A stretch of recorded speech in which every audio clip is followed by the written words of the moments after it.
ਕਿਉਂਕਿ ਲੋਕ ਇੱਥੇ ਬੱਚੇ ਪੈਦਾ ਕਰਨ ਵੀ ਆਉਂਦੇ ਨੇ ਇਸ ਮੁਲਕ 'ਚ। ਇਹ ਵੀ ਬੜੀ ਵੱਡੀ ਇੰਡਸਟਰੀ ਆ। ਬਾਹਰਲੇ ਮੁਲਕਾਂ 'ਚੋਂ ਆਉਣਾ ਅਤੇ ਇੱਥੇ ਆ ਕੇ ਬੱਚੇ ਨੂੰ ਜਨਮ ਦਿਓ, ਉਹਦੇ ਨਾਲ ਉਹਦਾ ਸਿਟੀਜ਼ਨ ਬਣ ਗਿਆ ਅਤੇ ਤੁਸੀਂ ਇੱਕ ਰਸਤਾ ਬਣਾ ਲਿਆ ਆਪਣਾ। ਕਿ ਅਸੀਂ ਵੇਟ ਕਰਦੇ ਹਾਂ ਕਿ ਉਹ ਪ੍ਰੋਬਲਮ ਆਏ, ਉਸ ਤੋਂ ਬਾਅਦ ਅਸੀਂ ਇੰਸ਼ੋਰੈਂਸ ਲਈਏ। ਬਟ ਹੁਣ ਜੇ ਅਸੀਂ ਪ੍ਰੋਬਲਮ ਆਉਣ ਤੋਂ ਬਾਅਦ ਇੰਸ਼ੋਰੈਂਸ ਲੈਣੀ ਤਾਂ ਇੰਸ਼ੋਰੈਂਸ ਕੰਪਨੀਆਂ ਵੈਸੇ ਤਾਂ ਬੈਠੀਆਂ ਨਹੀਂ ਹੋਈਆਂ। ਉਹ ਹੈ ਕਿ ਜਿਹੜਾ ਤਾਂ ਕੋਈ ਵਿਜ਼ਟਰ ਕਿਸੇ ਕੋਲ ਫੈਮਿਲੀ 'ਚ ਵਿਜ਼ਿਟ ਕਰ ਰਿਹਾ, ਉੱਥੇ ਤਾਂ ਸਪੋਂਸਰ ਦੇ ਗੱਲ ਪੈ ਗਿਆ ਬਿੱਲ ਐਮਰਜੈਂਸੀ ਦਾ।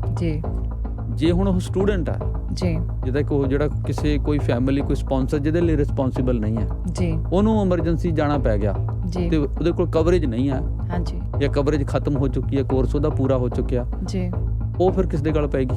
ਜਿਵੇਂ ਕਿ ਨਾ ਇੱਕ ਪੰਜਾਬੀ ਦੀ ਪੁਰਾਣੀ ਕਹਾਵਤ ਹੈ, ਅੰਨੀ ਪੀਹੇ ਕੁੱਤਾ ਚੱਟੇ। ਇਸ ਮੁਲਕ ਦਾ ਹਾਲ ਤੇ ਹੋਇਆ ਹੋਇਆ।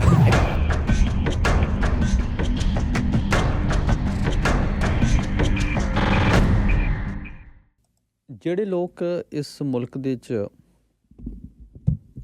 PR ਜਾਂ ਇੱਥੋਂ ਦੇ ਸਿਟੀਜ਼ਨ ਨਹੀਂ, ਉਹਨਾਂ ਕੋਲ ਜੇ ਹੈਲਥ ਇੰਸ਼ੋਰੈਂਸ ਨਾ ਹੋਵੇ ਤਾਂ ਇਹ ਬੜੀ ਵੱਡੀ ਮੁਸੀਬਤ ਬਣ ਸਕਦੀ ਹੈ। ਕਿਉਂਕਿ ਇੱਥੇ ਇੱਕ ਤਾਂ ਸਾਰਾ ਹੈਲਥ ਦਾ ਸਿਸਟਮ ਵੈਸੇ ਹੀ ਕ੍ਰਾਈਸਿਸ ਦੇ 'ਚ ਹੈ, ਉਹਦੇ 'ਚ ਪ੍ਰਾਈਵੇਟ ਹੈਲਥ ਆਪਸ਼ਨਸ ਬਹੁਤ ਥੋੜ੍ਹੀਆਂ ਨੇ, ਅਤੇ ਜੇ ਹੋਣ ਵੀ ਉਹ ਬਹੁਤ ਮਹਿੰਗੀਆਂ ਹੋਣਗੀਆਂ। ਅਤੇ ਇਹ ਜਿਹੜੀ ਸਿਚੁਏਸ਼ਨ ਹੈ ਇੰਨੀ ਚੈਲੰਜਿੰਗ ਅਤੇ ਖ਼ਰਾਬ ਹੋ ਸਕਦੀ ਉਹਨਾਂ ਵਾਸਤੇ ਕਿ ਜਿਸ ਦਾ ਕਈ ਵਾਰ ਉਹ ਅੰਦਾਜ਼ਾ ਵੀ ਨਹੀਂ ਲਾ ਸਕਦੇ। ਅਤੇ ਇਹਦੇ ਬਾਰੇ ਅਸੀਂ ਇੱਕ ਤੋਂ ਵੱਧ ਵਾਰ ਗੱਲਬਾਤ ਇਸ ਸ਼ੋਅ 'ਚ ਕਰ ਚੁੱਕੇ ਹਾਂ, ਅਤੇ ਇਸੇ ਗੱਲ ਨੂੰ ਜਾਰੀ ਰੱਖਦੇ ਹੋਏ ਮੇਰੀ ਕਿਸੇ ਪੋਲੀਟੀਸ਼ੀਅਨ ਨਾਲ ਗੱਲਬਾਤ ਹੋ ਰਹੀ ਸੀ, ਅਤੇ ਪੋਲੀਟੀਸ਼ੀਅਨ ਕਹਿੰਦੇ ਕਿ ਇਹਦੇ 'ਚ ਸਾਡੇ ਕਰਨ ਨਾਲੋਂ ਵੀ ਵੱਧ ਜਿਹੜਾ ਰੋਲ ਹੈ ਤੁਹਾਡਾ ਹੈ ਕਿ ਇਹਦੇ 'ਚ ਕਮਿਊਨਿਟੀ 'ਚ ਅਵੇਅਰਨੈਸ ਹੋਣੀ ਚਾਹੀਦੀ ਹੈ ਕਿ ਕੋਈ ਵੀ ਬੰਦਾ ਜਿਹੜਾ ਇਸ ਮੁਲਕ ਦੇ 'ਚ PR ਨਹੀਂ ਹੈ ਜਾਂ ਇਸ ਮੁਲਕ ਦੇ 'ਚ ਸਿਟੀਜ਼ਨ ਨਹੀਂ ਹੈ, ਉਹਦੇ ਲਈ ਇਹ ਬਹੁਤ ਜ਼ਰੂਰੀ ਹੈ ਕਿ ਉਹ ਇਸ ਗੱਲ ਦਾ ਧਿਆਨ ਰੱਖੇ ਕਿ ਉਹਦੇ ਕੋਲ ਹੈਲਥ ਇੰਸ਼ੋਰੈਂਸ ਹੋਏ। ਅਤੇ ਜਦੋਂ ਨਹੀਂ ਹੁੰਦੀ ਤਾਂ ਕੀ ਸੀਨ ਹੁੰਦਾ? ਕਈ ਵਾਰ ਅਸੀਂ ਜਦੋਂ ਤੱਕ ਉਸ ਦਾ ਅੰਦਾਜ਼ਾ ਸਾਨੂੰ ਨਹੀਂ ਹੁੰਦਾ, ਸਮਝ ਨਹੀਂ ਸਕਦੇ ਕਿ ਕਿੱਡੀ ਵੱਡੀ ਇਹ ਪ੍ਰੋਬਲਮ ਹੋ ਸਕਦੀ ਹੈ। ਸੋ ਇਸੇ ਗੱਲ ਨੂੰ ਜਾਰੀ ਰੱਖਦੇ ਹੋਏ ਅਸੀਂ ਗੱਲਬਾਤ ਅੱਗੇ ਕਰਨੀ ਹੈ ਕਿ ਜਿਹੜੀ ਹੈਲਥ ਇੰਸ਼ੋਰੈਂਸ ਉਹਨਾਂ ਲੋਕਾਂ ਵਾਸਤੇ ਕਿੰਨੀ ਇੰਪੋਰਟੈਂਟ ਹੈ ਜਿਹੜੇ ਇੱਥੋਂ ਦਾ ਜਿਹੜਾ ਪਬਲਿਕ ਹੈਲਥ ਦਾ ਸਿਸਟਮ ਹੈ ਉਹਦੇ ਲਈ ਕੁਆਲੀਫਾਈ ਨਹੀਂ ਕਰਦੇ ਜਾਂ ਉਹਦੇ ਤਹਿਤ ਕਵਰਡ ਨਹੀਂ। ਸੋ ਉਹਦੇ ਬਾਰੇ ਅਸੀਂ ਗੱਲਬਾਤ ਕਰਨ ਲਈ ਸਿਮਰਨ ਸੈਣੀ ਸਾਡੇ ਨਾਲ ਖੁਦ ਇੰਸ਼ੋਰੈਂਸ ਇੰਡਸਟਰੀ 'ਚੋਂ ਨੇ, ਅਤੇ ਹਮੇਸ਼ਾ ਹੀ ਬੜੀਆਂ ਇੰਟਰਸਟਿੰਗ ਫੈਕਟਸ ਸਾਡੇ ਨਾਲ ਸ਼ੇਅਰ ਕਰਦੇ ਨੇ ਆਪਣੇ ਐਕਸਪੀਰੀਅੰਸ 'ਚੋਂ, ਕਿਉਂਕਿ ਇਹ ਦੇਖਦੇ ਨੇ ਉਹਨਾਂ ਲੋਕਾਂ ਨੂੰ ਜਿਨ੍ਹਾਂ ਬਾਰੇ ਅਸੀਂ ਗੱਲਬਾਤ ਕਰਦੇ ਹਾਂ। ਸਿਮਰਨ ਜੀ ਆਇਆਂ ਨੂੰ। ਥੈਂਕ ਯੂ ਸ਼ਮੀਲ ਜੀ। ਪਹਿਲਾਂ ਤਾਂ ਤੁਹਾਨੂੰ ਔਰ ਸਾਡੇ ਸਾਰੇ ਲਿਸਨਰਸ ਨੂੰ ਪਿਆਰ ਭਰੀ ਸਤਿ ਸ਼੍ਰੀ ਅਕਾਲ ਐਂਡ ਵੈਰੀ ਗੁੱਡ ਮਾਰਨਿੰਗ ਜੀ। ਇਹ ਗੱਲ ਜਦੋਂ ਮੈਂ ਕਹਿ ਦੇਣੀ ਕਿ ਇੰਸ਼ੋਰੈਂਸ ਤੋਂ ਬਿਨਾਂ ਬੰਦਾ ਮੁਸੀਬਤ 'ਚ ਫਸ ਸਕਦਾ, ਇਹ ਗੱਲ ਸਿਰਫ ਇੱਕ ਸੈਂਟੈਂਸ ਹੈ, ਸਿਰਫ ਕਹਿਣ ਵਾਲੀ ਗੱਲ ਹੈ। ਪਤਾ ਉਦੋਂ ਲੱਗਦਾ ਜਦੋਂ ਵਾਹ ਪੈਂਦਾ। ਬਿਲਕੁਲ ਐਗਜ਼ੈਕਟਲੀ, ਕਿਉਂਕਿ ਅਸੀਂ ਰੋਜ਼ ਜਦੋਂ ਲੋਕਾਂ 'ਚ ਵਿਚਰਦੇ ਹਾਂ, ਉਹਨਾਂ ਨਾਲ ਗੱਲਬਾਤ ਕਰਦੇ ਹਾਂ, ਔਰ ਜਦੋਂ ਸਪੈਸ਼ਲੀ ਅਸੀਂ ਕਲੇਮ ਫਾਈਲ ਕਰਦੇ ਹਾਂ, ਸਾਨੂੰ ਪਤਾ ਹੈ ਕਿ ਕਿੰਨੇ ਵੱਡੇ ਵੱਡੇ ਕਲੇਮ ਆਉਂਦੇ ਨੇ। ਔਰ ਜਦੋਂ ਅਸੀਂ ਵਿਜ਼ਿਟਰਸ ਦੀ ਗੱਲ ਕਰ ਰਹੇ ਹਾਂ ਜਿਨ੍ਹਾਂ ਲੋਕਾਂ ਕੋਲ ਹੈਲਥ ਕਵਰੇਜ ਨਹੀਂ ਹੈ, ਜੇ ਮੈਂ ਰੀਸੈਂਟ ਇੱਕ ਗੱਲ ਕਰਦੀ ਹਾਂ, ਜਸਟ ਮੈਂ ਇਹ ਨਹੀਂ ਕਹਿ ਰਹੀ ਕਿ ਹਾਂ ਮੈਂ ਇੰਸ਼ੋਰੈਂਸ ਐਡਵਾਈਜ਼ਰ ਹਾਂ ਅਤੇ ਮੈਂ ਇੰਸ਼ੋਰੈਂਸ ਨੂੰ ਪ੍ਰਮੋਟ ਕਰ ਰਹੀ ਹਾਂ। ਸੋ ਮੈਂ ਇੱਕ ਜਨਰਲ ਗੱਲ ਕਰ ਰਹੀ ਹੈਗੀ ਹਾਂ। ਸੋ ਮੈਨੂੰ ਇੱਕ ਵੀਕ ਪਹਿਲਾਂ ਹੀ ਕਾਲ ਆਈ ਸੀਗੀ, ਇੱਥੇ ਵਿਜ਼ਿਟਰ ਆਏ ਨੇ, ਏਅਰਪੋਰਟ 'ਤੇ ਆਉਂਦਿਆਂ ਮਦਰ ਉਹਨਾਂ ਨੂੰ ਡਿਜ਼ੀਨੈਸ ਫੀਲ ਹੋਈ, ਚੱਕਰ ਆਇਆ, ਗਿਰ ਗਏ। ਉਸ ਤੋਂ ਬਾਅਦ ਇੰਸ਼ੋਰੈਂਸ ਕੋਈ ਹੈਗੀ ਨਹੀਂ ਸੀ, ਉਹ ਘਰ ਲੈ ਗਏ। ਉਸ ਤੋਂ ਬਾਅਦ ਉਹਨਾਂ ਨੇ ਮੈਨੂੰ ਕਾਲ ਕੀਤੀ, ਅਰਲੀ ਮੋਰਨਿੰਗ 8 ਵਜੇ ਮੈਨੂੰ ਕਾਲ ਆ ਰਹੀ ਹੈ, ਔਰ ਮੋਸਟਲੀ 9 ਵਜੇ ਤੋਂ ਬਾਅਦ ਅਸੀਂ ਕਾਲ ਪਿਕ ਕਰਦੇ ਹਾਂ, ਬਟ ਉਹ ਬਾਰ-ਬਾਰ ਕਾਲ ਆ ਰਹੀ ਹੈ, ਮੈਂ ਕਾਲ ਪਿਕ ਕੀਤੀ ਹੈ। ਉਸ ਤੋਂ ਬਾਅਦ ਘਰ ਜਾ ਕੇ ਸੇਮ ਮਦਰ ਨੂੰ ਪ੍ਰੋਬਲਮ ਆਈ ਹੈ, ਔਰ ਬੇਟਾ ਮੈਨੂੰ ਕਾਲ ਕਰ ਰਹੇ ਸੀਗੇ ਕਿ ਹੁਣ ਇੰਸ਼ੋਰੈਂਸ ਕਰ ਦਿਓ ਕਿ ਮਦਰ ਨੂੰ ਅਸੀਂ ਹੌਸਪੀਟਲ ਪਹੁੰਚਾ ਰਹੇ ਹੈਗੇ ਹਾਂ। ਐਂਬੂਲੈਂਸ ਕਾਲ ਕੀਤੀ ਹੈ ਕਿ ਅਸੀਂ ਉਸ ਤੋਂ ਪਹਿਲਾਂ ਇੰਸ਼ੋਰੈਂਸ ਲੈ ਲਈਏ। ਸੋ ਹੁਣ ਇੰਸ਼ੋਰੈਂਸ ਦਾ ਇਹਦਾ ਮਤਲਬ ਆਪਾਂ ਨੂੰ ਪਤਾ ਤਾਂ ਹੈਗਾ ਕਿ ਇੰਸ਼ੋਰੈਂਸ ਨਾਮ ਦੀ ਚੀਜ਼ ਹੈ, ਅਸੀਂ ਬਿਲਕੁਲ ਤੇ ਅਨਅਵੇਅਰ ਤਾਂ ਹੈ ਨਹੀਂ ਕਿ ਨਹੀਂ ਸਾਨੂੰ ਪਤਾ ਹੀ ਨਹੀਂ ਕਿ ਇੰਸ਼ੋਰੈਂਸ ਹੁੰਦੀ ਕੀ ਹੈ। ਬਟ ਅਸੀਂ ਇਹ ਚੀਜ਼ ਨੂੰ ਇਗਨੋਰ ਕਰ ਦਿੰਦੇ ਕਿ ਚਲੋ ਆਪਾਂ ਨੂੰ ਕਿਹੜੀ ਲੋੜ ਪੈਣੀ ਹੈ ਨਾ, ਤਾਂ ਬਾਅਦ ਵਿੱਚ ਇੰਸ਼ੋਰੈਂਸ ਕਰਾ ਲਾਂਗੇ, ਥੋੜ੍ਹਾ ਰੁਕ ਕੇ ਇੰਸ਼ੋਰੈਂਸ ਕਰਾ ਲਾਂਗੇ, ਬਟ ਕਈ ਵਾਰੀ ਡਿਲੇ ਹੋ ਜਾਂਦਾ ਹੈ। ਹੁਣ ਇਸ ਕੇਸ ਦੇ ਵਿੱਚ ਅਗਰ ਪਰਸਨ ਹੋਸਪਿਟਲਾਈਜ਼ਡ ਹੈ, ਐਮਰਜੈਂਸੀ ਦੇ ਵਿੱਚ ਹੈ, ਤੁਸੀਂ ਦੇਖੋ ਕਿ ਬਿੱਲ ਕਿੱਡਾ ਵੱਡਾ ਬਣਨਾ ਹੈ। ਸੋ ਮਿਨੀਮਮ $50,000 ਤੇ ਕਿਤੇ ਗਿਆ ਹੀ ਨਹੀਂ। ਸੋ ਮਿਨੀਮਮ ਅਸੀਂ ਸ਼ੁਰੂਆਤ ਕਰਦੇ ਹਾਂ, ਤਾਂ $50,000 ਪੇ ਕਿੰਨੇ ਕਰਨਾ ਹੈ? ਤਾਂ ਪੇ ਤਾਂ ਤੁਹਾਨੂੰ ਸਪੋਂਸਰ ਨਹੀਂ ਕਰਨਾ ਪੈਣਾ ਜਾਂ ਬੱਚਿਆਂ ਨੂੰ ਕਰਨਾ ਪੈਣਾ ਹੈਗਾ। ਆਉਣ ਸਾਰੀ ਏਅਰਪੋਰਟ ਦੇ ਉੱਤੇ ਆਉਣ ਸਾਰੀ ਬਿਮਾਰ ਹੋ ਗਏ। ਬਿਲਕੁਲ ਆਉਂਦੇ ਆ, ਕਿਉਂਕਿ ਸਮ ਟਾਈਮ ਤੁਹਾਡਾ ਵੈਦਰ ਚੇਂਜ ਹੁੰਦਾ, ਨਹੀਂ ਤੁਹਾਡੀ ਬਾਡੀ ਉਸ ਚੀਜ਼ ਨੂੰ ਐਡਜਸਟ ਨਹੀਂ ਕਰਦੀ ਹੈਗੀ। ਸੋ ਬਹੁਤ ਵਾਰੀ ਇਹ ਪ੍ਰੋਬਲਮ ਮੇਰਾ 2 ਸਾਲ ਪਹਿਲਾਂ ਵੀ ਕਲੇਮ ਆਇਆ ਸੀ ਸੇਮ, ਬਟ ਲੱਕੀਲੀ ਉਹਨਾਂ ਦੀ ਇੰਸ਼ੋਰੈਂਸ ਸੀਗੀ, ਸੋ ਇੰਸ਼ੋਰੈਂਸ ਨੇ ਕਵਰ ਕੀਤਾ। ਹੁਣ ਇਸ ਕੇਸ ਦੇ ਵਿੱਚ ਇੰਸ਼ੋਰੈਂਸ ਨਹੀਂ ਹੈਗੀ, ਸੋ ਉਹ ਤੁਹਾਨੂੰ ਬਰਡਨ ਤੁਹਾਡੇ ਤੇ ਪੈਣਾ ਹੀ ਪੈਣਾ, ਉਹ ਬਿਲਸ ਤੁਹਾਨੂੰ ਪੇ ਕਰਨੇ ਪੈਣੇ। ਤੁਸੀਂ ਬੜੀ ਇੰਪੋਰਟੈਂਟ ਗੱਲ ਕਹੀ ਹੈ ਕਿ ਮੇਰਾ ਆਪ ਵੀ ਵਾਹ ਪੈਂਦਾ ਕਈਆਂ ਨਾਲ ਕਿ ਇਹ ਨਹੀਂ ਹੈ ਕਿ ਵੀ ਪਤਾ ਨਹੀਂ ਆ ਜੀ, ਸਿਰਫ ਇਹ ਹੁੰਦਾ ਕਿ ਟਾਲ ਲੈਂਦੇ ਆ ਕਿ ਖਰਚਾ ਛਿੜੇਗਾ ਹੁਣ, ਬਿਲਕੁਲ, ਤੇ ਇਹ ਖਰਚਾ ਬਚਾ ਲਈਏ, ਕੁਛ ਨਹੀਂ ਹੁੰਦਾ। ਮਤਲਬ ਜਿਵੇਂ ਇੱਕ ਕਿਤੇ ਨਾ ਕਿਤੇ ਪਤਾ ਨਹੀਂ ਮਤਲਬ ਕੀ ਦਿਮਾਗ ਦੇ ਵਿੱਚ ਸੋਚ ਉਸ ਵੇਲੇ ਚੱਲ ਰਹੀ ਹੁੰਦੀ ਹੈ। ਮੇਨ ਇਹ ਹੁੰਦਾ ਨਾ ਕਿ ਸਾਨੂੰ ਅਸੀਂ ਹੈਲਦੀ ਹਾਂ, ਸਾਨੂੰ ਕਿਹੜਾ ਕੁਝ ਹੋਣਾ ਹੈ। ਮੇਨ ਚੀਜ਼ ਇਹ ਹੀ ਹੈ ਕਿ ਅਸੀਂ ਵੇਟ ਕਰਦੇ ਹਾਂ ਕਿ ਉਹ ਪ੍ਰੋਬਲਮ ਆਏ, ਉਸ ਤੋਂ ਬਾਅਦ ਅਸੀਂ ਇੰਸ਼ੋਰੈਂਸ ਲਈਏ। ਬਟ ਹੁਣ ਜੇ ਅਸੀਂ ਪ੍ਰੋਬਲਮ ਆਉਣ ਤੋਂ ਬਾਅਦ ਇੰਸ਼ੋਰੈਂਸ ਲੈਣੀ ਤਾਂ ਇੰਸ਼ੋਰੈਂਸ ਕੰਪਨੀਆਂ ਵੈਸੇ ਤਾਂ ਬੈਠੀਆਂ ਨਹੀਂ ਹੋਈਆਂ।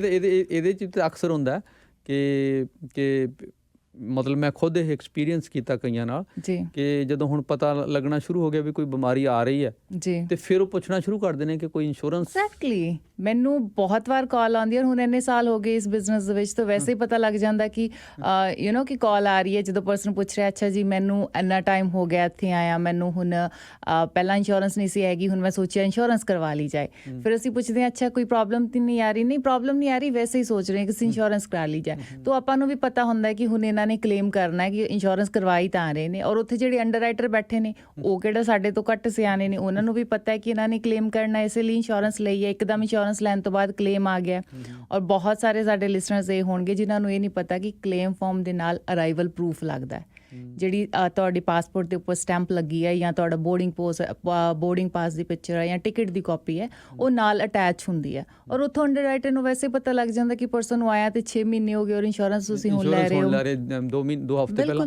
ਫਿਰ ਅਸੀਂ ਕਹਿਣਾ ਜੀ ਇੰਸ਼ੋਰੈਂਸ ਕੰਪਨੀ ਕਲੇਮ ਨਹੀਂ ਦਿੰਦੀ। ਉਹ ਕਿੱਥੋਂ ਕਲੇਮ ਦੇਗੀ ਜਦੋਂ ਅਸੀਂ ਇੰਸ਼ੋਰੈਂਸ ਹੀ ਬਾਅਦ ਵਿੱਚ ਲਈਏ? ਸੋ ਉੱਥੇ ਇੰਸ਼ੋਰੈਂਸ ਕੰਪਨੀ ਗਲਤ ਨਹੀਂ, ਉੱਥੇ ਅਸੀਂ ਗਲਤ ਹੈ ਕਿ ਅਸੀਂ ਉਸ ਚੀਜ਼ ਨੂੰ ਮਿਸਯੂਜ਼ ਕਰਨਾ ਚਾਹੁੰਦੇ ਹਾਂ।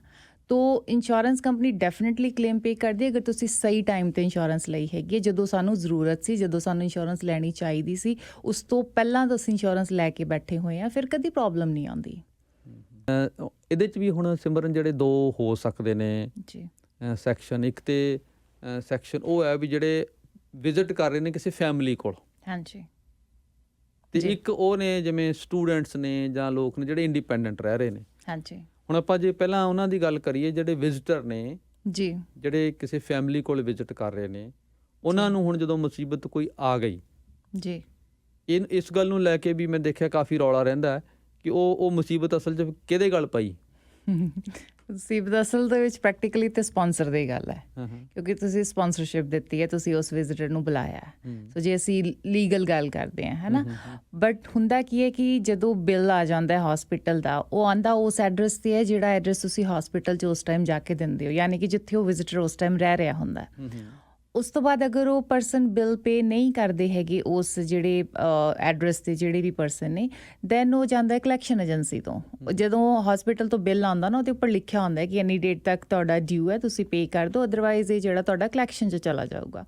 ਹੁਣ ਉਸ ਤੋਂ ਬਾਅਦ ਉਹ ਪ੍ਰੋਸੈਸ ਕਿਸ ਤਰ੍ਹਾਂ ਚੱਲਦਾ ਹੈ, ਉਹ ਸਪਾਂਸਰ ਤੱਕ ਕਿੱਦਾਂ ਆਉਂਦਾ ਹੈ, ਅਗਰ ਉਹ ਪਰਸਨ ਸਪਾਂਸਰ ਨਹੀਂ ਹੈ ਤਾਂ ਉਹ ਸਪਾਂਸਰ ਨੂੰ ਕਿਸ ਤਰ੍ਹਾਂ ਕਹਿੰਦਾ ਹੈਗਾ। ਸੋ ਇਹ ਇੱਕ ਲੌਂਗ ਪ੍ਰੋਸੈਸ ਹੈ ਕਿ ਉਹ ਪੈਸਾ ਨਿਕਲਦਾ ਕਿਸ ਤਰ੍ਹਾਂ, ਸੈਟਲਮੈਂਟਸ ਕਿਸ ਤਰ੍ਹਾਂ ਹੁੰਦੀਆਂ, ਜਾਂ ਹਸਪੀਟਲ ਦੇ ਨਾਲ ਉਹ ਸੈਟਲਮੈਂਟਸ ਕਰਦੇ ਨੇ, ਇੰਸਟਾਲਮੈਂਟਸ ਬਣਾਉਂਦੇ ਨੇ। ਸੋ ਇੱਕ ਲੌਂਗ ਪ੍ਰੋਸੈਸ ਹੈ। ਅਗਰ ਲੰਬੀ ਮੁਸੀਬਤ ਤਾਂ ਫਿਰ ਪੈ ਹੀ ਗਈ ਨਾ ਬੁਲਾਉਣ ਵਾਲਿਆਂ ਦੇ। ਬਿਲਕੁਲ, ਉਹ ਤੇ ਤੁਹਾਨੂੰ ਕਲੈਕਸ਼ਨਸ ਵਾਲਿਆਂ ਦੇ ਤੇ ਤੁਹਾਨੂੰ ਲੈਟਰ ਆਈ ਜਾਣੇ ਨੇ। ਅਗਰ ਤੁਸੀਂ ਨਹੀਂ ਪੇ ਕਰਦੇ ਤਾਂ ਉਹ ਤਾਂ ਤੁਹਾਨੂੰ ਪੇ ਕਰਨਾ ਹੀ ਪਏਗਾ ਐਟ ਦ ਐਂਡ, ਜੋ ਵੀ ਤੁਹਾਡੀ ਸੈਟਲਮੈਂਟ ਹੁੰਦੀ ਹੈ। ਸੋ ਮੇਨ ਰਿਸਪੌਂਸਿਬਿਲਿਟੀ ਸਪਾਂਸਰ ਦੀ ਹੈ, ਜਿਨ੍ਹਾਂ ਨੇ ਬੁਲਾਇਆ, ਜਿਨ੍ਹਾਂ ਕੋਲ ਵਿਜ਼ਿਟਰ ਆ ਕੇ ਰਹਿ ਰਹੇ ਨੇ। ਤੇ ਪਰ ਜਿਹੜੇ ਹੁਣ ਜਿਵੇਂ ਸਟੂਡੈਂਟ ਵਰਕ ਪਰਮਿਟ ਵਾਲੇ ਨੇ ਜੀ, ਸਟੂਡੈਂਟ ਤੋਂ ਪਹਿਲਾਂ ਇੱਕ ਪੱਖ ਤਾਂ ਉਹਨਾਂ ਦਾ ਇਹ ਹੁੰਦਾ ਜਦੋਂ ਆਮ ਕਰਕੇ ਉਹਨਾਂ ਦਾ ਇੱਕ ਕੰਸਰਨ ਹੁੰਦਾ ਵੀ ਉਹ ਇੱਕ ਤੇ ਅਵੇਅਰਨੈਸ ਦਾ ਵੀ, ਸਟੂਡੈਂਟ ਕਮਿਊਨਿਟੀ 'ਚ ਅਵੇਅਰਨੈਸ ਦਾ ਵੀ ਇਸ਼ੂ ਹੈ। ਦੂਜਾ ਉਹਨਾਂ ਦੇ ਹੁੰਦਾ, ਉਹਨੂੰ ਲੱਗਦਾ ਐਵੇਂ ਫਾਲਤੂ ਖਰਚਾ ਐਗਜ਼ੈਕਟਲੀ, ਕਿਉਂਕਿ ਉਹਨਾਂ ਦਾ ਬਜਟ ਲਿਮਿਟਡ ਹੁੰਦਾ। ਪਰ ਜਦੋਂ ਹੁਣ ਕਿਤੇ ਬਿਮਾਰ ਹੋ ਗਏ ਜੀ, ਉਹ ਫਿਰ ਉਹ ਕਿੰਨਾ ਕੁ ਮਹਿੰਗਾ ਪੈਂਦਾ ਫਿਰ ਉਹਨਾਂ ਨੂੰ। ਹੁਣ ਤੁਸੀਂ ਦੇਖ ਲਓ ਕਿ ਪਰ ਵਿਜ਼ਿਟ ਅਗਰ ਤੁਸੀਂ ਇੱਕ ਵਾਰੀ ਡਾਕਟਰ ਦੇ ਜਾਣਾ ਹੈ ਤਾਂ ਡਾਕਟਰ ਟੂ ਡਾਕਟਰ ਵੇਰੀ ਕਰਦਾ। $50 to $80 ਦੀ ਉਹਨਾਂ ਦੀ ਸਿਰਫ ਉਹਨਾਂ ਨੂੰ ਵਿਜ਼ਿਟ ਕਰਨ ਦੀ ਫੀਸ ਹੈ। ਹੁਣ ਡਾਕਟਰ ਨੇ ਮੈਡੀਕੇਸ਼ਨ ਲਿਖ ਦਿੱਤੀਆਂ, ਬਲੱਡ ਟੈਸਟ ਲਿਖ ਦਿੱਤੇ, ਜਾਂ ਕੋਈ ਅਲਟਰਾਸਾਊਂਡਸ ਜਾਂ ਕੋਈ ਵੀ ਟੈਸਟ ਹੋਣੇ ਨੇ, ਉਹ ਟੈਸਟ ਦੇ ਅਕੋਰਡਿੰਗ ਟੂ ਉਹ ਫੀਸ ਪੇ ਕਰਨੀ ਪੈਣੀ ਹੈ ਤੁਹਾਨੂੰ। ਉਸ ਤੋਂ ਇਲਾਵਾ ਅਗਰ ਕੋਈ ਜ਼ਿਆਦਾ ਵੱਡੀ ਪ੍ਰੋਬਲਮ ਆ ਗਈ, ਐਮਰਜੈਂਸੀ ਵਿਜ਼ਿਟ ਕਰਨਾ ਪੈ ਗਿਆ, ਤੇ ਤੁਹਾਨੂੰ ਐਮਰਜੈਂਸੀ ਵਿਜ਼ਿਟ ਕਰਨ ਦਾ ਹੀ $1000 ਹੈ। ਤੋ ਸਿਰਫ ਵਿਜ਼ਿਟ ਕੀਤੀ, ਉੱਥੇ ਚਾਹੇ ਉਹਨਾਂ ਨੇ ਤੁਹਾਡੇ ਛੋਟੇ ਮੋਟੇ ਟੈਸਟ ਕਰਕੇ ਤੁਹਾਨੂੰ ਵਾਪਸ ਭੇਜ ਦਿੱਤਾ, ਤੁਹਾਨੂੰ $1000 ਪੇ ਕਰਨਾ ਪੈਣਾ ਐਮਰਜੈਂਸੀ ਡਿਪਾਰਟਮੈਂਟ ਨੂੰ। ਹੁਣ ਅਗਰ ਅਸੀਂ ਇੰਸ਼ੋਰੈਂਸ ਕਾਸਟ ਦੀ ਗੱਲ ਕਰਦੇ, ਇੰਸ਼ੋਰੈਂਸ ਤੇ ਹਾਰਡਲੀ ਸਟੂਡੈਂਟਸ ਦੀ ਤਾਂ ਵੈਸੇ ਹੀ $40-50 ਹੈ, ਕੋਈ ਜ਼ਿਆਦਾ ਵੱਡੀ ਇੰਸ਼ੋਰੈਂਸ ਮਹਿੰਗੀ ਹੁੰਦੀ ਨਹੀਂ ਹੈ। ਬਟ ਅਸੀਂ ਇਹ ਸੋਚ ਲੈਂਦੇ ਕਿ ਪਤਾ ਨਹੀਂ ਕਿੰਨੇ ਕੁ ਪੈਸੇ ਲੱਗ ਜਾਣੇ ਆ, ਇਹ ਵਾਲੇ ਪੈਸੇ ਬਚਾ ਲਈਏ। ਸੋ $40-50 ਬਚਾਉਂਦੇ ਕਈ ਵਾਰੀ ਸਾਨੂੰ $1000s ਪੇ ਕਰਨੇ ਪੈ ਜਾਂਦੇ ਨੇ, ਜਿਹੜੀ ਵੀ ਜਿਸ ਤਰ੍ਹਾਂ ਦੀ ਵੀ ਪ੍ਰੋਬਲਮ ਆਈ ਹੈ। ਫਿਰ ਸਟੂਡੈਂਟਸ ਅਵੇਅਰਨੈਸ ਹੈਗੀ ਵੀ ਹੈ, ਔਰ ਮੈਂ ਕਹੂੰਗੀ ਕਿ ਨਹੀਂ ਵੀ ਹੈਗੀ, ਕਿਉਂਕਿ ਜਦੋਂ ਪ੍ਰੋਬਲਮ ਆ ਜਾਂਦੀ ਹੈ ਫਿਰ ਜਲਦੀ ਨਾਲ ਇੰਸ਼ੋਰੈਂਸ ਦੀ ਕਾਲ ਵੀ ਆ ਜਾਂਦੀ ਹੈ। ਤਾਂ ਮਤਲਬ ਕਿਤੋਂ ਨਾ ਕਿਤੋਂ ਤਾਂ ਪਤਾ ਚੱਲਿਆ ਨਾ ਉਹਨਾਂ ਨੂੰ, ਜਾਂ ਆਲਰੇਡੀ ਪਹਿਲਾਂ ਪਤਾ ਸੀਗਾ। ਸੋ ਅਵੇਅਰਨੈਸ ਹੈਗੀ ਵੀ ਹੈ, ਬਟ ਅਸੀਂ ਕਾਫੀ ਹੱਦ ਤੱਕ ਇਸ ਚੀਜ਼ ਨੂੰ ਇਗਨੋਰ ਕਰਦੇ ਹਾਂ ਕਿ ਇਹ ਫਾਲਤੂ ਹੈ, ਸਾਨੂੰ ਇਹ ਫਾਲਤੂ ਖਰਚਾ ਲੱਗਦਾ ਹੈ। ਇਹਦੇ 'ਚ ਹੁਣ ਇੱਕ ਬੜਾ ਵੱਡਾ ਸਵਾਲ ਹੈ ਜੀ, ਉਹ ਹੈ ਕਿ ਜਿਹੜਾ ਤਾਂ ਕੋਈ ਵਿਜ਼ਿਟਰ ਕਿਸੇ ਕੋਲ ਫੈਮਿਲੀ 'ਚ ਵਿਜ਼ਿਟ ਕਰ ਰਿਹਾ, ਉੱਥੇ ਤਾਂ ਸਪਾਂਸਰ ਦੇ ਗੱਲ ਪੈ ਗਿਆ ਬਿੱਲ ਜੀ ਐਮਰਜੈਂਸੀ ਦਾ। ਜੀ, ਜੇ ਹੁਣ ਉਹ ਸਟੂਡੈਂਟ ਹੈ ਜੀ, ਜਿਹਦਾ ਕਿ ਉਹ ਜਿਹੜਾ ਕਿਸੇ ਕੋਈ ਫੈਮਿਲੀ ਕੋਈ ਸਪਾਂਸਰ ਜਿਹਦੇ ਲਈ ਰਿਸਪੌਂਸਿਬਲ ਨਹੀਂ ਹੈ, ਜੀ, ਉਹਨੂੰ ਐਮਰਜੈਂਸੀ ਜਾਣਾ ਪੈ ਗਿਆ ਜੀ, ਤੇ ਉਹਦੇ ਕੋਲ ਕਵਰੇਜ ਨਹੀਂ ਹੈ, ਹਾਂਜੀ, ਜਾਂ ਕਵਰੇਜ ਖਤਮ ਹੋ ਚੁੱਕੀ ਹੈ, ਕੋਰਸ ਉਹਦਾ ਪੂਰਾ ਹੋ ਚੁੱਕਿਆ, ਜੀ, ਉਹ ਫਿਰ ਕਿਸ ਦੇ ਗੱਲ ਪਏਗੀ?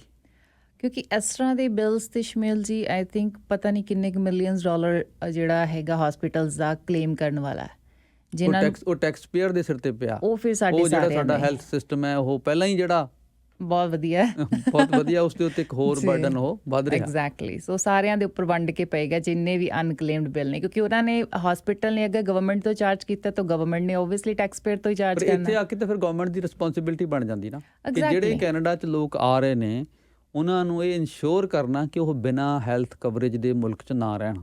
ਬਿਲਕੁਲ, ਕਿਉਂਕਿ ਜੇ ਉਹ ਸੁਪਰ ਵੀਜ਼ਾ ਦੇ ਲਈ ਚੈੱਕ ਕਰ ਸਕਦੇ ਨੇ, ਜਦੋਂ ਇੱਥੇ ਸੁਪਰ ਵੀਜ਼ਾ ਤੇ ਪਰਸਨ ਆਉਂਦੇ ਨੇ, ਪੇਰੈਂਟਸ ਆਉਂਦੇ ਨੇ, ਜੇ ਉਹਨਾਂ ਦੀ ਪਾਲਿਸੀ ਚੈੱਕ ਕਰ ਸਕਦੇ ਨੇ ਤੇ ਡੈਫੀਨਿਟਲੀ ਵਿਜ਼ਿਟਰ ਜਾਂ ਸਟੂਡੈਂਟਸ ਜਿਹੜੇ ਆ ਰਹੇ ਨੇ ਉਹਨਾਂ ਦੀ ਵੀ ਉਹ ਚੈੱਕ ਕਰ ਸਕਦੇ ਨੇ ਜਦੋਂ ਲੈਂਡ ਕਰਦੇ ਨੇ ਕਿ ਇੰਸ਼ੋਰਡ ਨੇ ਜਾਂ ਨਹੀਂ ਇੰਸ਼ੋਰਡ। ਬਟ ਇੱਥੇ ਤੇ ਗਵਰਨਮੈਂਟ ਦੀ ਗਲਤੀ ਹੈ ਕਿ ਉਹ ਇਸ ਚੀਜ਼ ਨੂੰ ਮੈਂਡੇਟਰੀ ਨਹੀਂ ਕਰ ਰਹੇ, ਉਹ ਕਰ ਰਹੇ ਕਿਉਂਕਿ ਠੀਕ ਹੈ ਤੁਹਾਡੀ ਮਰਜ਼ੀ ਹੈ, ਕਰਵਾਉਣੀ ਕਰਵਾ ਲਓ, ਨਹੀਂ ਕਰਵਾਉਣੀ ਨਾ ਕਰਵਾਓ। ਕੋਈ ਸੁਣਵਾਈ ਨਹੀਂ ਇਸ ਮਾਮਲੇ 'ਚ। ਨਹੀਂ, ਉਹ ਤੇ ਬਾਅਦ ਜਿਵੇਂ ਇੱਕ ਪੰਜਾਬੀ ਦੀ ਪੁਰਾਣੀ ਕਹਾਵਤ ਹੈ, ਅੰਨੀ ਪੀਹੇ ਕੁੱਤਾ ਚੱਟੇ। ਇਸ ਮੁਲਕ ਦਾ ਹਾਲ ਤੇ ਉਹ ਹੋਇਆ ਐਗਜ਼ੈਕਟਲੀ, ਕਿਉਂਕਿ ਇੰਨਾ ਤੇ ਸਾਡਾ ਹੈਲਥ ਸਿਸਟਮ ਹੈ ਹੀ ਨਹੀਂ ਕਿ ਜਿੰਨੇ ਅਸੀਂ ਇੱਥੇ ਵਿਜ਼ਿਟਰ ਤੇ ਆਪਣੇ ਆਮ ਸਾਰੇ ਲੋਕਾਂ ਨੂੰ ਮਿਲਾ ਕੇ ਉਸ ਚੀਜ਼ ਦਾ ਤਾਂ ਬਰਡਨ ਉਹ ਸੰਭਾਲ ਹੀ ਨਹੀਂ ਸਕਦਾ। ਤਾਂ ਆਲਰੇਡੀ ਅਸੀਂ ਹੋਰ ਐਕਸਟਰਾ ਬਰਡਨ ਪਾ ਰਹੇ ਹਾਂ, ਜਿਹੜੇ ਅਨਕਲੇਮਡ ਜਿਹੜੇ ਬਿਲਸ ਨੇ ਹਜ਼ਾਰਾਂ ਲੱਖਾਂ ਡਾਲਰਸ ਦੇ, ਉਹ ਹੋਰ ਐਕਸਟਰਾ ਉਹਨਾਂ ਉੱਪਰ ਪਾ ਰਹੇ ਹੈਗੇ ਆ। ਸੋ ਹੈਲਥ ਸਿਸਟਮ ਤਾਂ ਵੈਸੇ ਬਹੁਤ ਮਾੜਾ ਹੈਗਾ, ਤਾਂ ਇਸ ਚੀਜ਼ ਬਾਰੇ ਗਵਰਨਮੈਂਟ ਨੂੰ ਸੋਚਣ ਦੀ ਜ਼ਰੂਰਤ ਹੈਗੀ ਹੈ ਕਿ ਹਾਂ ਇੰਸ਼ੋਰੈਂਸ ਮੈਂਡੇਟਰੀ ਕਰਨੀ ਚਾਹੀਦੀ ਹੈ। ਬਟ ਹੁਣ ਇੱਥੇ ਕਈ ਸਾਡੇ ਲਿਸਨਰ ਨੂੰ ਇਹ ਲੱਗੇਗਾ ਕਿ ਇੰਸ਼ੋਰੈਂਸ ਕਰਦੇ ਨੇ ਸ਼ਾਇਦ ਤਾਂ ਕਹਿ ਰਹੇ ਨੇ। ਸੋ ਨਹੀਂ, ਪਰ ਇੰਸ਼ੋਰੈਂਸ ਤਾਂ ਹੁਣ ਕਰਨ ਵਾਲੇ ਨੇ ਤਾਂ ਇੰਸ਼ੋਰੈਂਸ ਹੀ ਕਰਨੀ ਹੈ ਨਾ। ਜੇ ਕੋਈ ਮੈਨੂੰ ਕਹੇ ਵੀ ਤੂੰ ਰੇਡੀਓ ਕਰਦਾ, ਮੈਂ ਰੇਡੀਓ ਕਰਨਾ ਕਿਉਂਕਿ ਮੇਰਾ ਪ੍ਰੋਫੈਸ਼ਨ ਹੈ। ਬਿਲਕੁਲ, ਬਟ ਇਹ ਹੈ ਕਿ ਅਵੇਅਰਨੈਸ ਦੀ ਜ਼ਰੂਰਤ ਹੈ ਸਾਡੀ ਕਮਿਊਨਿਟੀ ਨੂੰ। ਮੈਂ ਆਪਣੇ ਪਰਸਨਲ ਐਕਸਪੀਰੀਅੰਸ ਨਾਲ ਕਹਿ ਰਹੀ ਹਾਂ ਸ਼ਮੀਲ ਜੀ, ਮੈਂ ਹਰ ਵੀਕ ਕਲੇਮ ਫਾਈਲ ਕਰਦੀ ਹਾਂ, ਹਰ ਵੀਕ। ਸੋ ਇੰਨਾ ਵੱਡਾ ਨੰਬਰ ਹੈ ਕਲੇਮਸ ਦਾ। ਲਾਸਟ ਈਅਰ ਮੇਰੇ ਕਈ ਕਲੇਮ ਨੇ ਜਿਹੜੇ ਮੋਰ ਦੈਨ 200,000 ਗਏ ਨੇ, ਸੋ 2 ਲੱਖ ਤੋਂ ਉੱਪਰ ਦਾ। ਹੁਣ ਕਈ ਵਾਰੀ ਅਸੀਂ ਇੰਸ਼ੋਰੈਂਸ ਲਈ ਹੁੰਦੀ ਘੱਟ ਅਮਾਊਂਟ ਦੀ, ਜਿਹੜਾ ਹੁਣ ਉੱਪਰ ਵਾਲਾ ਅਮਾਊਂਟ ਹੈ ਉੱਥੇ ਹਸਪੀਟਲ ਫਿਰ ਸੈਟਲਮੈਂਟ ਕਰਦਾ ਹੈ, ਤੁਹਾਡਾ ਬਿੱਲ ਥੋੜ੍ਹਾ ਜਿਹਾ ਘਟਾ ਕੇ ਉਸ ਤੋਂ ਬਾਅਦ ਇੰਸਟਾਲਮੈਂਟ ਬਣਾਉਂਦਾ। ਹੁਣ ਜਿਹੜਾ ਬਿੱਲ ਘਟਿਆ ਉਹ ਪੈਣਾ ਕਿਹਦੇ ਖਾਤੇ 'ਚ? ਕਿਸੇ ਨਾ ਕਿਸੇ ਖਾਤੇ 'ਚ ਤਾਂ ਪੈਣਾ। ਇਹ ਤਾਂ ਹੈ ਨਹੀਂ ਕਿ ਉਹ ਬਿੱਲ ਜਿਹੜਾ ਹੈਗਾ ਜੀ ਉਹ ਬਿਲਕੁਲ ਮਾਫ ਹੋ ਜਾਣਾ। ਸੋ ਇਹ ਚੀਜ਼ਾਂ ਨੂੰ ਸੋਚਣ ਦੀ ਜ਼ਰੂਰਤ ਹੈ। ਇਹ ਸਾਨੂੰ ਹਰ ਇੱਕ ਨੂੰ ਇਹ ਸੋਚਣਾ ਚਾਹੀਦਾ ਕਿ ਅਗਰ ਅਸੀਂ ਕਿਸੇ ਨੂੰ ਬੁਲਾ ਰਹੇ ਹਾਂ ਤਾਂ ਉਹਨਾਂ ਦੀ ਰਿਸਪੌਂਸਿਬਿਲਿਟੀ ਵੀ ਲਈਏ, ਉਹਨਾਂ ਦੀ ਇੰਸ਼ੋਰੈਂਸ ਵੀ ਕਰਵਾਈਏ। ਹੁਣ ਕਈ ਵਿਜ਼ਿਟਰ ਨੇ ਇੱਥੇ ਆਣ ਕੇ ਕੰਮ ਵੀ ਕਰਦੇ ਨੇ, ਸਾਰਿਆਂ ਨੂੰ ਪਤਾ ਹੈ ਕੰਮ ਕਰਦੇ ਨੇ। ਹੁਣ ਅਗਰ ਇੰਸ਼ੋਰੈਂਸ ਨਹੀਂ ਲਈ, ਤੁਸੀਂ ਕੰਮ ਤੇ ਜਾ ਰਹੇ ਹੋ ਤੇ ਉਹ ਕਲੇਮ ਦਾ ਕੀ ਬਣਨਾ ਹੈ? ਉੱਥੇ ਕੋਈ ਸੱਟ ਲੱਗ ਗਈ ਕੰਮ ਤੇ, ਐਕਸੀਡੈਂਟ ਹੋ ਗਿਆ। ਬਿਲਕੁਲ। ਔਰ ਮੈਂ ਰੀਸੈਂਟਲੀ, ਮੈਂ ਨਾਮ ਨਹੀਂ ਲਊਂਗੀ, ਬਟ ਕਾਫੀ ਨਵੀਂ ਬਹੁਤ ਵੱਡੀ ਇੱਥੇ ਸਾਡੀ ਕਮਿਊਨਿਟੀ 'ਚ ਸਟੋਰਸ ਨੇ, ਉਹਨਾਂ ਦਾ ਕਲੇਮ ਅਜੇ ਵੀ ਜਿਹੜਾ ਕੇਸ ਚੱਲ ਰਿਹਾ। ਤੁਸੀਂ ਵਿਜ਼ਿਟਰ ਨੂੰ ਜੋਬ ਦਿੱਤੀ, ਉੱਥੇ ਪ੍ਰੋਬਲਮ ਆ ਗਈ ਹੈ ਤੇ ਉਹਨਾਂ ਨੂੰ ਹੁਣ ਉਹ ਵਿਜ਼ਿਟਰ ਜਿਹੜੇ ਆਏ ਸੀ ਉਹਨਾਂ ਨੇ ਉਹਨਾਂ 'ਤੇ ਹੀ ਕਲੇਮ ਕਰ ਦਿੱਤਾ ਜਿਨ੍ਹਾਂ ਨੇ ਜੋਬ ਦਿੱਤੀ ਸੀਗੀ। ਸੋ ਹੁਣ ਉਹ ਸਾਰੇ ਕੇਸ 'ਚ ਚੱਲ ਰਹੇ ਨੇ। ਪਹਿਲਾਂ ਤਾਂ ਉਹ ਕੰਮ ਇਲੀਗਲ ਕਰ ਰਹੇ ਨੇ। ਹਾਂਜੀ, ਉੱਥੇ ਸੱਟ ਲੱਗ ਗਈ। ਬਿਲਕੁਲ, ਇੰਸ਼ੋਰੈਂਸ ਹੈ ਨਹੀਂ ਤੇ ਹੁਣ ਕਲੇਮ ਕਰ ਰਹੇ ਨੇ ਉਸ ਬਿਜ਼ਨਸ ਤੇ। ਬਿਲਕੁਲ, ਕਿਉਂਕਿ ਬਿਜ਼ਨਸ ਦੀ ਗਲਤੀ ਉਹਨਾਂ ਨੇ, ਸਾਰੇ ਹੀ ਮਤਲਬ ਬਿਜ਼ਨਸ ਦੀ ਗਲਤੀ ਉਹਨਾਂ ਨੇ ਜਵਾਬ ਦਿੱਤੀ। ਹੁਣ ਉਹ ਕਹਿ ਰਹੇ ਨੇ ਕਿ ਸਾਡਾ ਬਿੱਲ ਬਿਜ਼ਨਸ ਪੇ ਕਰੇ ਕਿਉਂਕਿ ਸਾਡੀ ਕੰਮ ਤੇ ਸੱਟ ਲੱਗੀ ਹੈ। ਸੋ ਇਹ ਚੀਜ਼ਾਂ ਅਸੀਂ ਆਪ ਥੋੜ੍ਹੀਆਂ ਜਿਹੀਆਂ ਆਪ ਸਹੇੜ ਲੈਣੇ ਹੈਗੇ, ਥੋੜ੍ਹੀਆਂ ਗਲਤੀਆਂ ਅਸੀਂ ਆਪ ਕਰ ਲੈਣੇ ਹੈਗੀਆਂ। ਫਿਰ ਇਹ ਹੈ ਕਿ ਬਾਕੀ ਸਾਡੀਆਂ ਗਵਰਨਮੈਂਟਸ ਵੀ ਬੜੀਆਂ ਨੇਕ ਨੇ। ਬਿਲਕੁਲ, ਸਾਡਾ ਸਿਸਟਮ ਵੀ ਇਸ ਤਰ੍ਹਾਂ ਦਾ ਹੈਗਾ। ਸੋ ਕੁੱਲ ਮਿਲਾ ਕੇ ਐਟ ਦਾ ਐਂਡ ਜਿਹੜਾ ਬਰਡਨ ਆ ਉਹ ਪੈਣਾ ਆਮ ਲੋਕਾਂ ਦੇ ਆ, ਅਗਰ ਅਸੀਂ ਅਨਇੰਸ਼ੋਰਡ ਪਰਸਨ ਇੱਥੇ ਵਿਜ਼ਿਟ ਕਰ ਰਹੇ ਨੇ ਤੇ। ਅਸੀਂ ਪਿੱਛੇ ਜਿਹੀ ਗੱਲਬਾਤ ਜਦੋਂ ਕਰਨ ਦੀ ਕੋਸ਼ਿਸ਼ ਕਰ ਰਹੇ ਸੀਗੇ ਕਿ ਜਿਹੜੇ ਲੋਕ ਜਿਨ੍ਹਾਂ ਕੋਲ ਕਵਰੇਜ ਨਹੀਂ ਹੈ, ਹਾਂਜੀ, ਤੇ ਉਹ ਹਸਪੀਟਲ ਜਦੋਂ ਐਮਰਜੈਂਸੀ ਚਲੇ ਗਏ ਤੇ ਉਹ ਜਿਹੜਾ ਪੈਸਾ ਹੈ ਉਹ ਰਿਕਵਰ ਨਹੀਂ ਹੁੰਦਾ, ਹਸਪੀਟਲ 'ਚ ਖੜੇ ਰਹਿੰਦਾ। ਮੈਂ ਕੁਛ ਲੋਕਾਂ ਨਾਲ ਹਸਪੀਟਲ ਨਾਲ ਜਿਹੜੇ ਜੁੜੇ ਨੇ ਉਹ ਗੱਲਬਾਤ ਕੀਤੀ। ਫਿਰ ਫਾਈਨਲੀ ਐਕਚੁਅਲ ਨੰਬਰ ਲੈਣ ਲਈ ਅਸੀਂ ਵਿਲੀਅਮ ਹੌਸਲਰ ਨੂੰ ਈਮੇਲ ਕੀਤੀ ਕਿ ਤੁਹਾਡੇ ਕੋਲ ਇੱਦਾਂ ਦੇ ਜਿਹੜੇ ਪੇਮੈਂਟ ਹੈ ਜਿਹੜੀ ਜੀ। ਰਿਕਵਰ ਨਹੀਂ ਹੋਈ, ਉਹ ਟੋਟਲ ਕਿੰਨਾ ਕੁ ਨੰਬਰ ਤੁਹਾਡੇ ਕੋਲ ਪਿਆ? ਜੀ। ਉਹ 2 ਦਿਨ ਟਾਲਦੇ ਰਹੇ, ਨੰਬਰ ਨਹੀਂ ਸੀ ਦੇ ਰਹੇ।